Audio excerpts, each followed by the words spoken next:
Stay up on the latest this hurricane season. Please subscribe for future updates.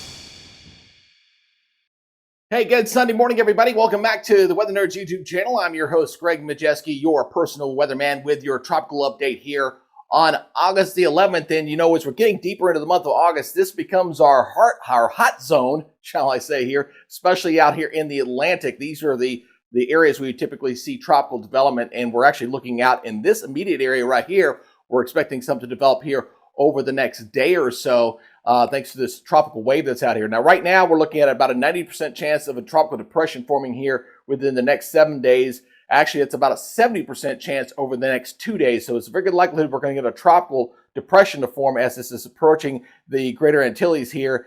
And then eventually, as it gets up north of, say, Puerto Rico, potentially becoming a hurricane. All right, let's look at what's going on here on this morning's satellite imagery. Here is our tropical wave, continuing to look fairly organized. The only inhibiting factor, if you look at this brown hue once again, is it's surrounded by some Saharan tropical dust. And as I've mentioned before on previous updates, Saharan dust is definitely an inhibitor when it comes to tropical activity. So as this thing gets further away from the source of this dust, the better chance it will have for development. Notice that we're not really seeing much of a dust here, say north of Puerto Rico and in around the islands around here. It's mostly off toward the west. So we're going to watch that very closely as it continues to make that track. Here again, here is that Saharan dust layer. It shows up very nicely here across the Atlantic. And as long as that Saharan dust is out there, it's going to continue to be an inhibitor for the waves along the intertropical convergence zone. Now, I think as we go through time, typically as we get into August, September, this stuff should begin to lessen up a little bit. And as it does so, that means we should see greater activity out here as we go toward the peak of the hurricane season on September the 10th. Now, it's also moving into an area where we got some pretty good ocean heat content. Notice it's pretty high as we approach the islands here in the north of the islands. A lot of latent heat out here in the Caribbean right now, but this is probably going to stay to the north of this area, and it does have some pretty good fuel for the fire as the system continues to move off toward in a westerly direction. Now, of course, I'm going to be watching the North Atlantic Oscillation. If you're not familiar with that, it's kind of the position of the jet stream. When it's in a positive phase like this, above this line, you probably got a greater chance of any kind of tropical system coming into the Gulf of Mexico or striking potentially the United States. When it goes into a negative phase, and it's kind of in a neutral, slight negative phase like that, you have a better chance of this thing getting picked up by a trough. That's kind of an exiting low pressure or cold front off the eastern seaboard to deflect said system. So right now, the track is for this continuing westerly direction around the periphery of the Bermuda High and then make a turn to the north. Once it does so, looks like we get a ridge of high pressure above it as the trough is coming out. And looks like this thing will strengthen pretty rapidly once it does so. But there's clearly an indication to the north. However, notice this one model undercuts this thing and brings it further south, missing the trough. That's just one. Most of these are turning it northward, and that is the thinking right now. But again, you got that one outlier. Just keep that in mind as we go to the next 3 days. So we're looking about 3 days, potentially becoming a hurricane within that time. So we're at about 3 days here. There's 72 hours down here. So getting close to a hurricane. And then it's the question, does it become a major hurricane? I will say probably the likelihood is yes, because of the latent heat out there, the environment it's going to be in. I think we'll probably get at least a minimum of a Cat 3 hurricane out of this before it kind of gets swept on out to sea a little bit later. All right, so let's go ahead and take a look at the latest model guidance here. We're looking at the European model here, and I'm going to track you through this overnight forecast model, and we'll see how this thing progresses as we go through the next few days. So again, watch that time cue in that upper right-hand corner as the system approaches this area toward the Lesser Antilles. Still just a tropical wave at this point, about 60 hours. So we're talking about some pretty heavy rains and some thunderstorms here going through the islands right there as we go into the next couple of days. So about 2.5 days or so.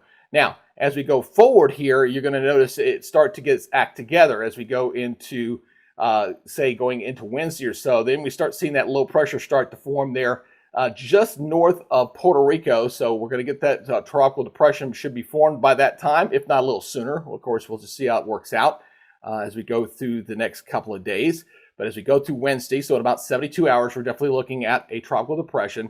And then it starts to make that turn toward the north. It's doing so because we've got this trough in here, pretty strong one, pretty far south. Also, the high pressure system, the Bermuda High or the Azores High, is definitely way far to the east. It's, usually it's a little bit further off to the west than where it's currently placed. So it's going around the periphery of that high, and it's always going to find that path of least resistance. Where is that weakness taking place at that time? So again, this is going toward late in the day on your Wednesday.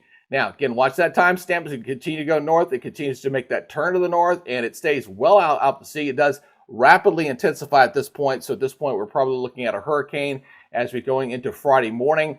But again, this thing stays well on out to sea and gets pulled on out as another exiting trough here is kind of coming in. You got another system here diving this way. So it's going to drive the system on out into the Atlantic and be what we sometimes refer to as a fish storm. I know old weather colleague of mine did not like us using that term, but I'll use it right here. So definitely making for some rough surf up and down the eastern seaboard. You're going to get that obviously with a hurricane. So anywhere up and down the east coast of the United States, you're going to have some rough surf with a potential hurricane looking very likely out there, which will be Ernesto, by the way, just to make sure I threw the name out there as we continue through the next day or so, going into next weekend, basically. So as we go into next weekend, we'll get that. And I'll go ahead and take this all the way out to the end of its run. As you can see, this thing kind of moves on out and clears on out. And then we'll watch again down here into the tropics. Nothing out there showing right now over the next 10 days. We'll see if that goes. Again, that Saharan dust has really been a wild card. I did post something